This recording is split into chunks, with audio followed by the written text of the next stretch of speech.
Okay, ABC did this poll yesterday. Jonathan Karl hosted This Week with George Stephanopoulos. It's This Week without George Stephanopoulos this week. And here it is. It's within the margin of error. Biden still beats Trump by 4. And this is after the indictment. And Jonathan Karl, astounded by this. Watch. A poll from Quinnipiac on a possible Biden-Trump matchup puts Biden at 48%. Trump at 44%. This is a poll, again, taken largely after the indictment. I mean, that's got to make you a little nervous. That's within the margin of error. That is a statistical tie. So what does that say about Biden if he's barely beating or in some polls actually losing? He's losing on a lot of polls, head-to-head with Trump and DeSantis. It doesn't say, I don't believe, to answer John Karl's question, it says that much about Biden. Whatever the opinion is. Before Will Cain finishes his statement, I don't think that's the whole truth. So I've got a goodness gracious, I can't talk. Real Clear Politics pulled up here. And, well, first off, you've got Rasmussen, Trump 45, Biden 39, Trump plus 6. But we can come down here where all of them are. You know, we could just, take a peek at that, as a little appetizer. But let's scroll down a little bit. Check these out for yourself. Look at them. Rasmussen, which I believe was that top one. Yeah, that was the top one up there. But you got Rasmussen. From June 12th through June 14th. That's even more recent than the, I want to say it was this Quinnipiac poll that they referenced in that clip that had Biden plus 4. Rasmussen has Trump plus 6. Harvard-Harris has Trump plus 6. YouGov Economist, it's a tie. Then the Quinnipiac. Then the Marquette has Trump plus 5, Yahoo, Biden plus 2, and then ABC Washington Post has Trump plus 6. Total spread, Trump plus 2.5. See, this is the thing about the media. I don't think the media wants people to know the actual truth, is that Trump is going to win. Trump, they have pushed way too far, have done way too much for Biden to win, so they have to project out that Trump can't win. They want to push that message out. Trump can't win. He's too unlikable. He's blah, blah, blah. All of these things. And they only show polls where Biden is up. But there's you clearly have 1, 2, 3, 4 different polls right here that has Trump leading. And the 2 polls that has Biden leading, they pulled one of those 2. I think that's intentional to discourage us from actually trying. I think that's being done intentionally. That's just my personal opinion. Y'all can let me know how y'all feel in the comment section, but I'll leave you with this and we'll jump back into the video. We are the majority. Act like it. Go out and talk to some folks. There's a lot more people out there that agree with us than don't. And I think they're trying to hide that by showing these polls where Biden is up. There's only 2 polls. I just showed you guys all, some of the polling list right there. They didn't even want to grab the one that had them in a tie. I mean, I think that says a lot, guys. And, first off, question of the day. When is the last time you had a conversation with a leftist or a Democrat? When's the last time? I want to know. And be honest. Be honest. When is the last time you had a conversation about politics? Not just a conversation. I should say about politics with a Democrat. Let me know in the comment section. Question of the day. Let me know. Talk to me. All right. Now let's jump back into the video. I don't believe, to answer John Karl's question, it says that much about Biden. Whatever the opinion is of Biden is somewhat baked into the cake. I think the American people understand. I think they have a clear eye of Joe Biden and his shortcomings. What I think this poll reflects, and to explain John Karl's shock, is that the American people, when it comes to this indictment, he's suggesting, wow, how did the indictment not push down the numbers of Donald Trump? The answer to that is that the American people see this entire story and they are answering you that this is about a system and the media that they no longer trust, and they're passing their opinion on You are not going to control what we believe about who should be the next president of the United States. Well, all the people that they talk to are Democrats. They cater to the Democrats. Those are their viewers. And they're shocked. They're shocked when they see a poll like this. They cannot believe that the American people still, after everything, would still vote for Trump.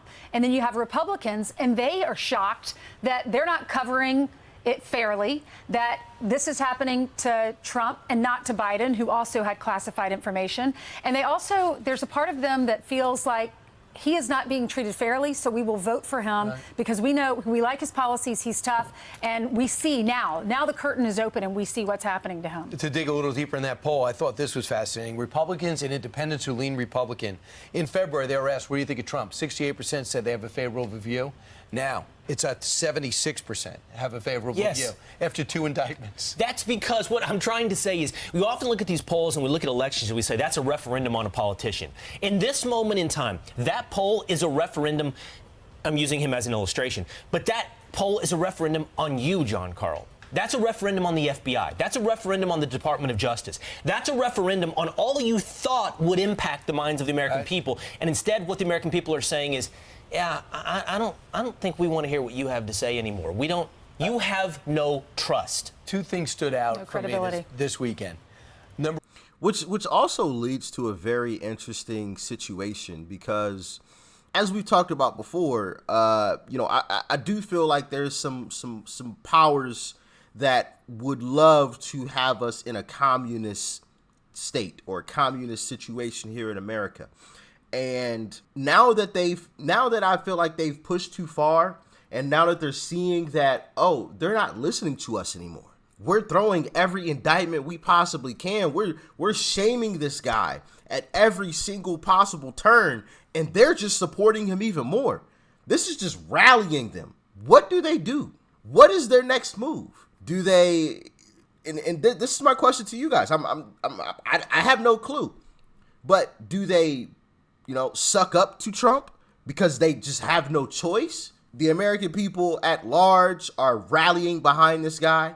It's gotten way too high. There's nothing that we could possibly do. Like, if we tried to do something, it would be way too obvious that we did it, and we would have trouble on our hands if we did something. Like, do you think they're thinking that? Like, even people in our own offices would probably turn against us. And if they turn against us, then we're really, really in trouble, along with the American people, and we're all going down. Why don't we just let them? Just let them go. Just let them go. Let this all die down, and we'll restart in another 4 years. We'll slowly start it in the next 4 years.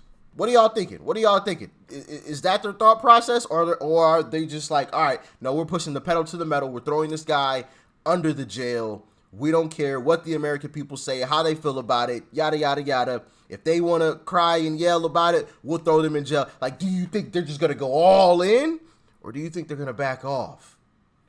Let me know in the comment section. Let me know. Number one is George Stephanopoulos last week when he was interviewing with Jim Trusty, and Jim Trusty said, you talk about dual justice. Trump did something wrong. He goes, well, what about Joe Biden has documents in his garage? He goes, whoa, you can't say that. He goes, why not? Like, they have no idea. They have totally forgotten that there's an investigation into the current president for doing the same thing as indictment. Right. That's a conspiracy theory? And then Chuck Todd with Mike Pence this weekend. He's like, you understand the American people see what's going on with Trump, and they have their own opinions, but they've seen a dual track of justice. He goes, what are you talking about? He goes, the Russia collusion. He goes, Horowitz said there was a reason for an investigation. He goes, Horowitz eviscerated the whole investigation, but Chuck Todd has no idea that for 4 years he jammed Russia down everybody's throats. He's probably not aware of Burisma either. The Durham report, as well as the Mueller report, and then you have Horowitz's IG report, which eviscerated Comey and everybody, but they don't read it, so they don't understand how people feel on the other side. Remember during a period in June when I think it was the 5th through, what was it, producers, like the 5th through the 12th, when we looked at ABC, NBC, and CBS? Zero reporting, zero on the Burisma story. Yeah. Like, what was it, 291 minutes on Donald Trump's indictment? Trump. Yeah, it was overwhelmed because of the historic indictment. But you got to think at the other side. Just let me bring this up. There's some movement on with some records, bank records that reveal that perhaps the Biden family was At least you could say that the investigation reveals that perhaps the Biden family was profiting off President Biden when he was vice president and some of these business dealings to be reviewed further. So my hope is that Catherine Herridge at CBS will get us some airtime to pursue that story. Run, hide, and pray, I think, is Joe's strategy at this point in time. Run and hide and pray. But let me know your answers to those questions in the comments section regarding, what do you think they're going to do now that they are seeing that the American people at large aren't listening to them. They aren't paying attention to them. The media has pushed too far. They have lost all trust. People don't care about these indictments, right? It's showing in the polls, even though, the mainstream media tries to cover it up and lie about it, it's still showing in the polls. They aren't showing these polls, right? They don't want people to see that. And yet still they are losing grip. What do you think they're going to do? Let me know. And final question. When's the last time you had a conversation about politics with a Democrat? Somebody on the other side of the political aisle. Let me know in the comment section below. Trump +6, baby. 2024, I cannot wait. It is going to be glorious.